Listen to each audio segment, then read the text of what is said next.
আসসালামু আলাইকুম ওরহমতুল্লাহি ওবরাকাতু।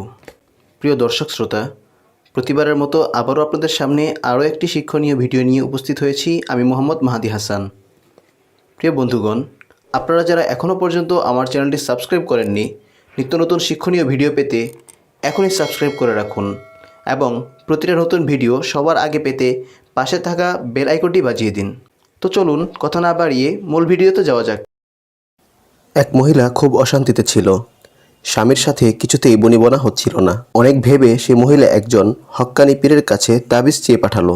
পীর সাহেব কিছু খোঁজ খবর নিয়ে সে মহিলার জন্যে পানি পড়া পাঠালেন।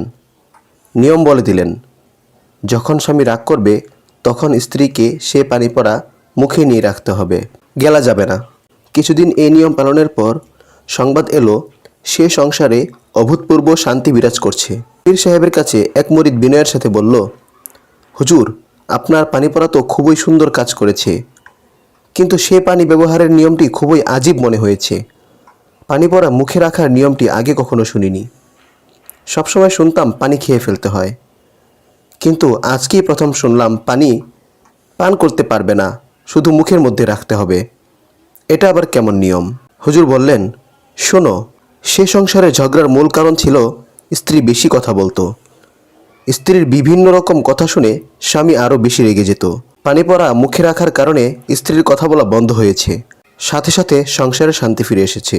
শিক্ষা: হক্কানি পীর হিসেবে মুরিদদের সমস্যার সমাধান দিতে হলে ইলমের সাথে হিকমত থাকতে হয়। আমরা অনেকে মনে করি শুধু জ্ঞান অর্জন করলে যথেষ্ট। বিষয়টা আসলে এরকম নয়। জ্ঞান অর্জনের সাথে সাথে বাস্তব অভিজ্ঞতাও থাকতে হয় এবং তার সাথে থাকতে হয় উপস্থিত বুদ্ধিমত্তা, আর একেই বলে হিকমত। মানুষের স্বভাব চরিত্র সম্পর্কে জানতে হয় গভীরভাবে। গল্পটি ভালো লাগলে একটি লাইক, কমেন্ট, শেয়ারের মাধ্যমে আমাদের সহযোগিতা করুন। আসসালামু আলাইকুম ওরহমতুল্লাহি ওবরাকাতু।